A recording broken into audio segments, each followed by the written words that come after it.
SLT Mobitel, the connection. SLT Mobitel, the connection. ලෙන්ගතුකම වැඩි කරගන්න ලව්ජු රුපියල් 50ට අඩු කළා. මාමේ එන්න අපිට එකක් බොමු.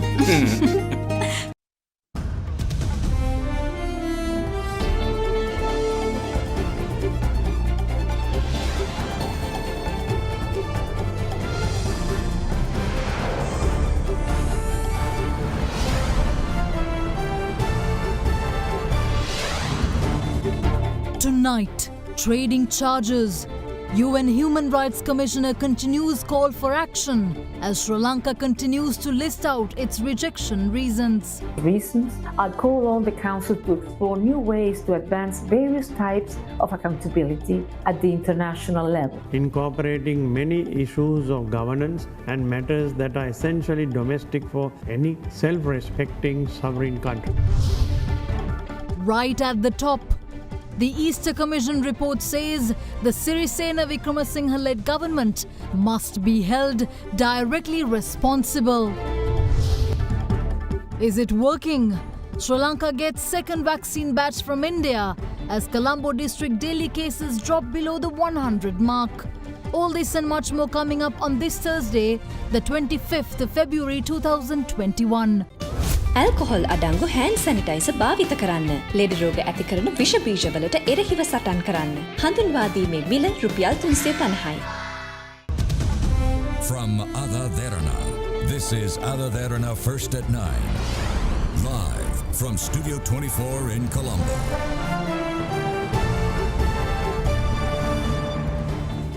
Good evening and welcome to First at 9. I am Shanella Fernando. Moving on to your top stories for tonight. Foreign Minister Dinesh Gunawardena once again rejected United Nations Human Rights Commissioner Michelle Bachelet's report on Sri Lanka today and accused it of being in violation of the UN Charter that guarantees non-interference in internal affairs of sovereign nations. During his address during the interactive dialogue on the OHCHR report, the Foreign Minister added that the report's conclusions and recommendations contained ill-founded allegations built around a politicized and prejudicial agenda being relentlessly pursued against Sri Lanka by certain elements.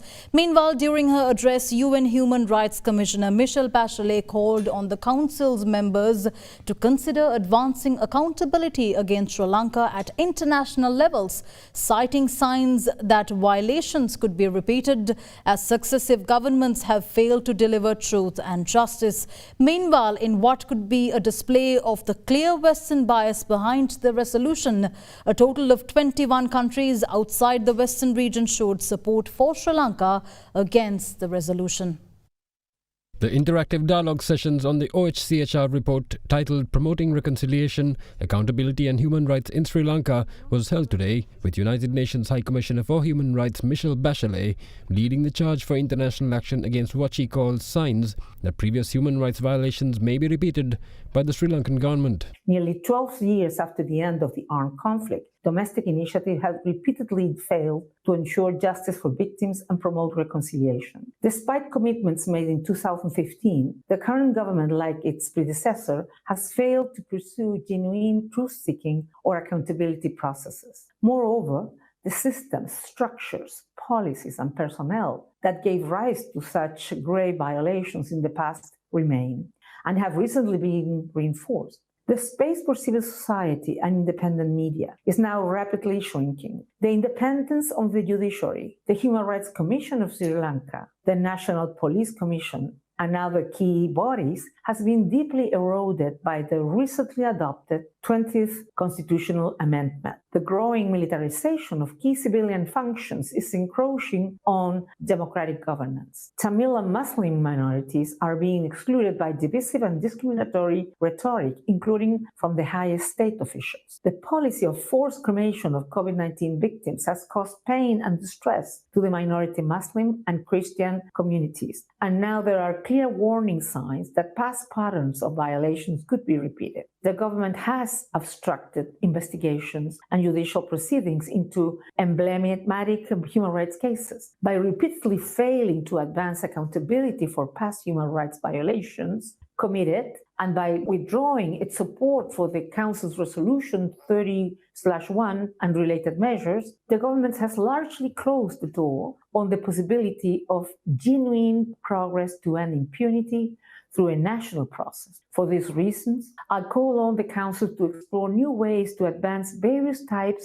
of accountability at the international level. With that, Foreign Minister Dinesh Gunawardena hit back at the High Commissioner's report, citing a prejudicial agenda within its recommendations and accused the OHCHR of failing to take into consideration and publish the Sri Lankan government's own written comments on the authenticity of the evidence included in the report. Sri Lanka rejects High Commissioner's report, which incorporating many issues of governance and matters that are essentially domestic for any self-respecting sovereign country. This is in complete violation of Article 2.7 of the Charter of the UN that states, nothing contained in the present charter shall authorize the United Nations to intervene in matters which are essentially within the domestic jurisdiction of any state. The trajectory that has emerged with regard to the recommendations and conclusions reflects the preconceived, politicized and prejudicial agenda which as certain elements have relentlessly pursued against Sri Lanka. These recommendations are based on ill-founded allegations. The call for asset freezes, travel bans, reference to ICC and the exercise of universal jurisdiction by the individual states based on evidence that up to date has been denied access to and retained by the High Commissioner's office, with some of it unreleased for 30 years. Such unilateral actions by certain countries are unacceptable and a violation of the principles of natural justice. Sri Lanka has provided written comments and instances of erroneous information, misconceived and arbitrary assessments in the report. It is regrettable that the High Commission's office published its report, accompanied by an unprecedented propaganda campaign on it, and refused to publish our comments on the report as an addendum. This has deprived Sri Lanka and members of equal visibility of Sri Lanka's views on the report. The contents of the report, which have been drawn from the said disputed reports, are rife and factual inaccuracies that appear to equate atrocities committed by the LTT with a legitimate action taken by the government to safeguard the territorial integrity of the country and the right to life of our people. We regret the disproportionate attention drawn to Sri Lanka by this council, driven by political motivation. In the meantime, during the course of the interactive dialogue sessions pertaining to the resolution, it has been reported that a total of 21 countries spoke in support of Sri Lanka and against the resolution. Further, a total of 15 countries, mostly from the West, spoke against Sri Lanka and in support of the resolution. Out of this number, Australia had reportedly maintained a balanced viewpoint, while Japan and India displayed a neutral stance on the issue. What was interesting to note was the fact that all countries who voiced support for Sri Lanka were all situated outside the West. This clearly shows a vast division on the subject and perhaps is an indication of the bias towards the Sri Lankan state. In response to recent videos shared through the United Nations Human Rights Council in preparation for the resolution against Sri Lanka, purportedly showing human rights violations during the civil conflict, the Sri Lankan security forces released a documentary titled Truth Behind Dare that contains never-before-seen footage of LTTE atrocities. This documentary is based on video evidence recovered from the possession of former LTTE members, showing the tragic fate of children abducted by the terror organization as child soldiers. Before we move into the footage, we must warn you that the visuals may contain disturbing graphic content and urge you to practice viewer discretion.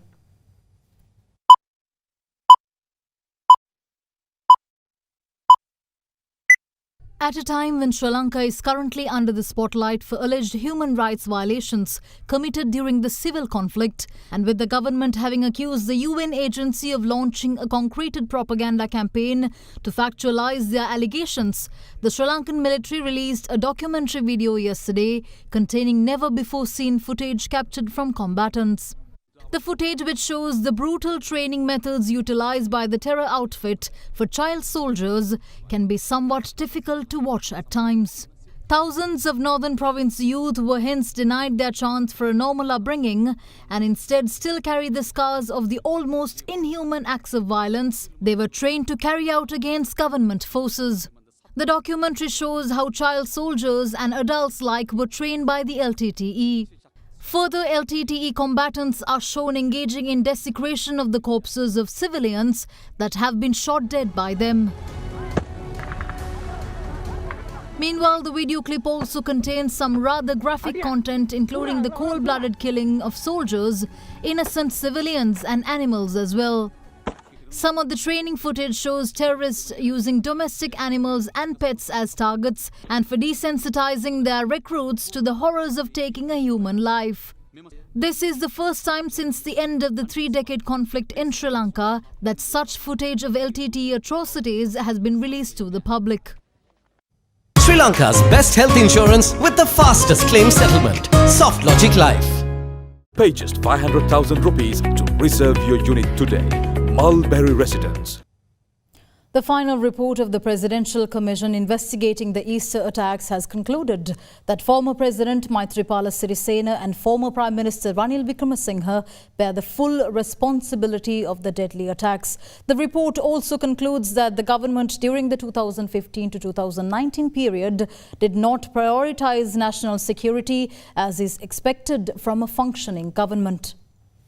Chapter 24 of the final report of the Presidential Commission of Inquiry probing the Easter Sunday attacks has been dedicated to discussing matters under the heading Inactive State. It states that although national security should have been given the highest priority, this was not displayed by the government during the 2015 to 2019 period. The report also concludes that the prominent role played by Muslim political parties in the formation of a functioning government could explain the lackadaisical response towards the threat of Islamic extremism displayed by the authorities. Further, quoting evidence submitted by former Army Commander Krishanta De Silva, the Commission points out that when substantiated intelligence information was submitted during the National Security Council to prove the rise of extremism in the Eastern Province, then Prime Minister Ranil Wickremesinghe had dismissed the fact and refused to believe it. Referring to evidence provided by former CID Director Shani Abesekara, the Commission points out that following the discovery of explosives in Vanatha-Villua, then Senior DIG Ravi Senaviratne and Abesekara had met with President Maithripala Sirisena in March 2019, but despite informing him about a threat to national security, the former head of state had not issued any instructions for action.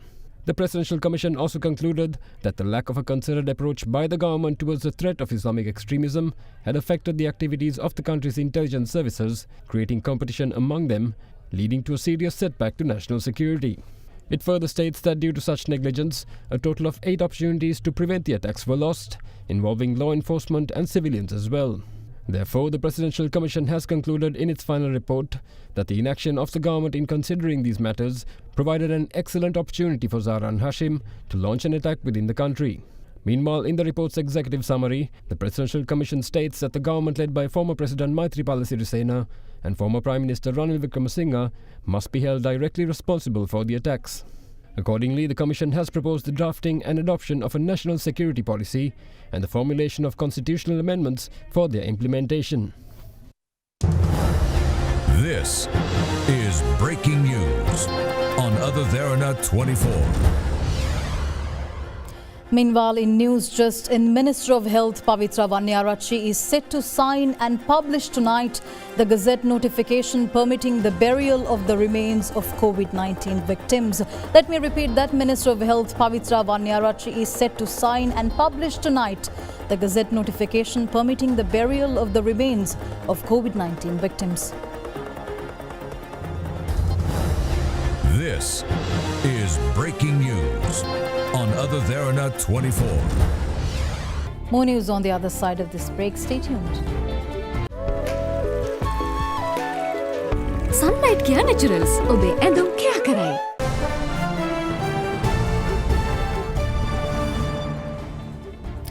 Welcome back in more news. Minister of Justice, President's Counsel Ali Sabri says that he has no intention to influence or abolish the Viharagam and Devalagam ordinances during his tenure. Speaking at a media briefing today, the minister added that necessary arrangements are underway to amend the Muslim Marriage Act by November this year.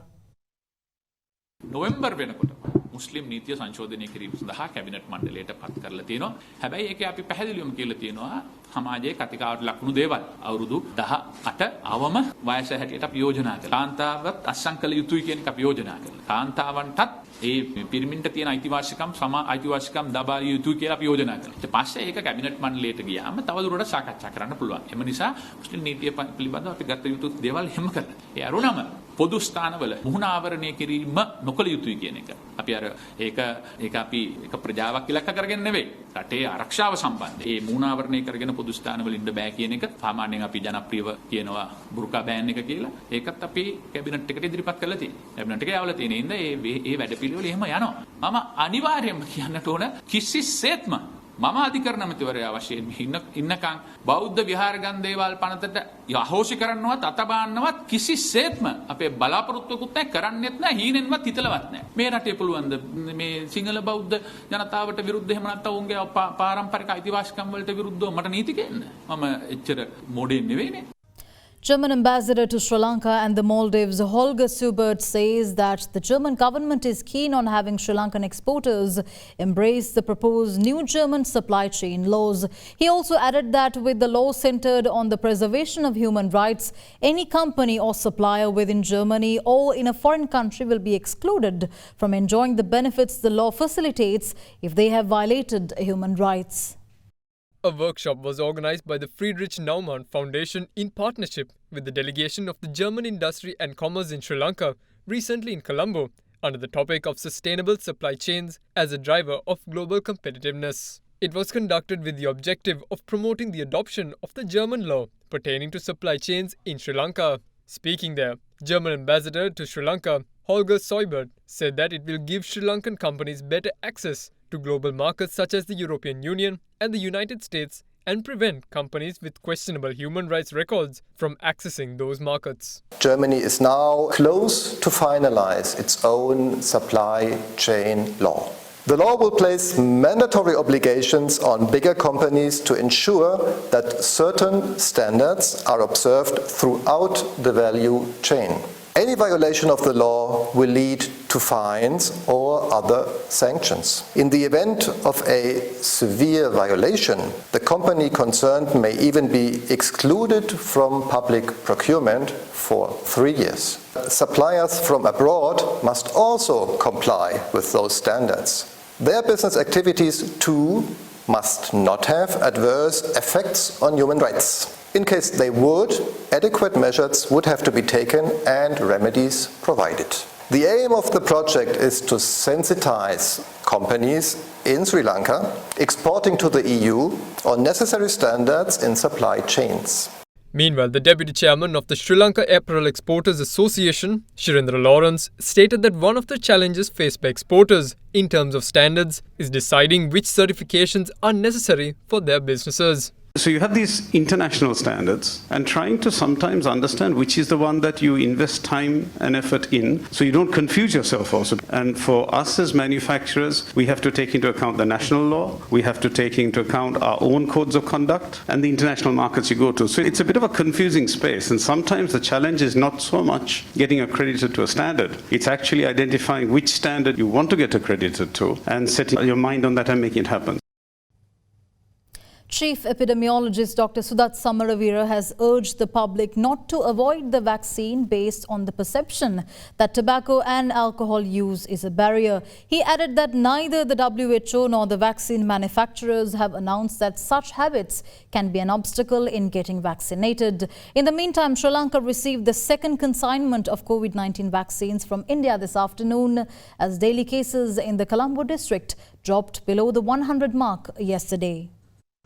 The second consignment of Oxford AstraZeneca COVID-19 vaccines from the Serum Institute in India arrived this afternoon at the Bandaranaike International Airport. The new consignment arrived in Sri Lanka 27 days after the first batch was delivered. The stock of 500,000 vaccines were then brought to the Central Vaccine Storage located at Diseram Place in Colombo 10 in refrigerated trucks belonging to the State Pharmaceutical Corporation. State Minister of Production, Supply and Regulation of Pharmaceuticals, Professor Channa Jayasumana officially took delivery of the vaccines.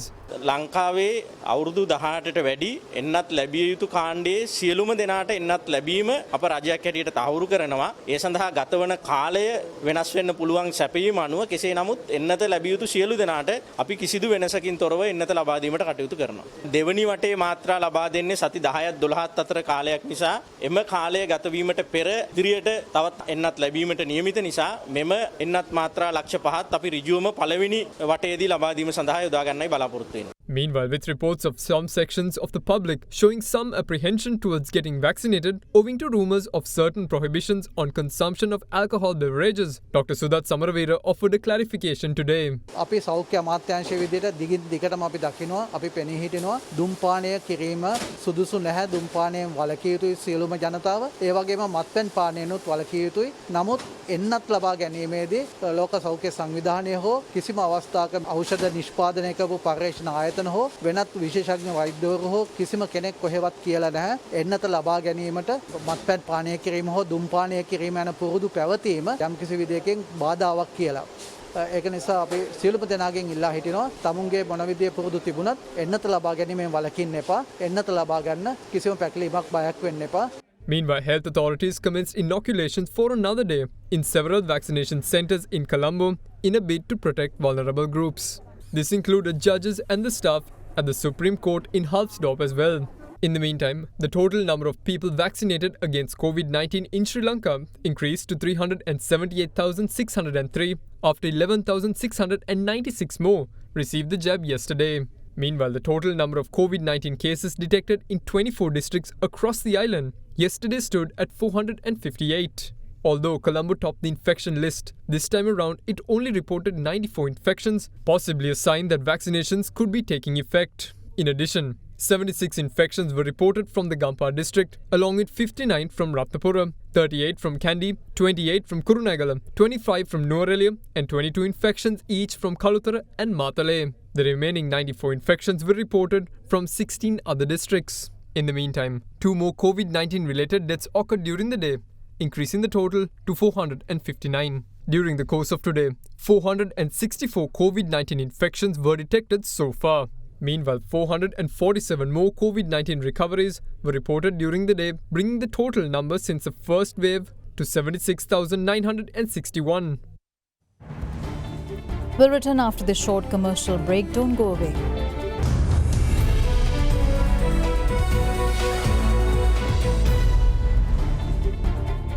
Welcome back in your business news. Sri Lanka has not defaulted a single cent and will always honour its debts.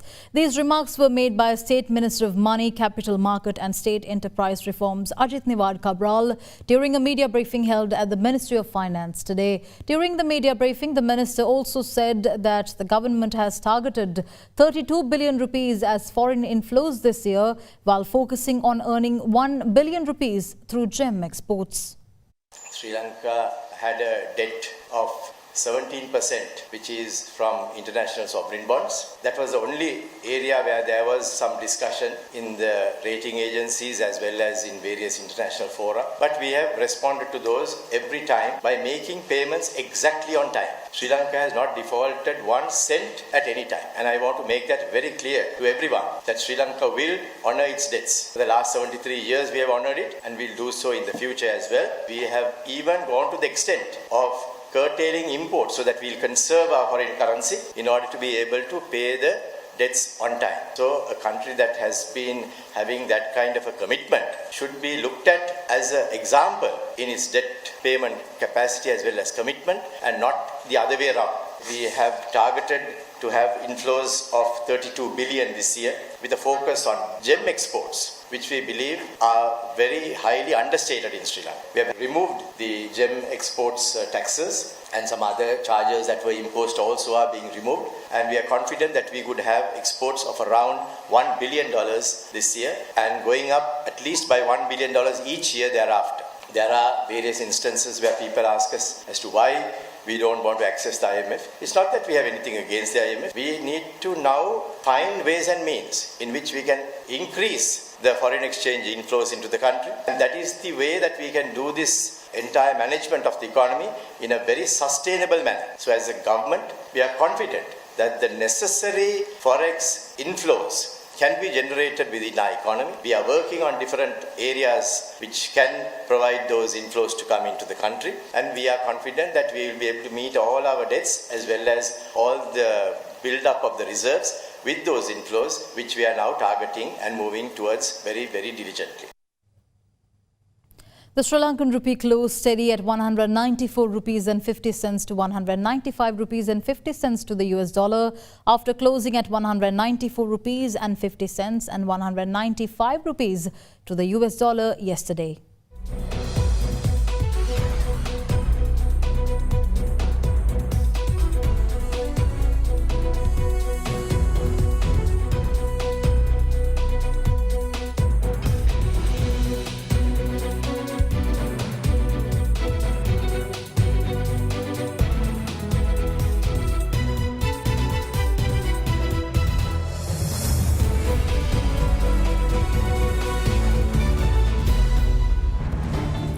With that, we wrap up tonight's edition of First at 9. Thank you for joining. I'm Shanella Fernando. Have a good night.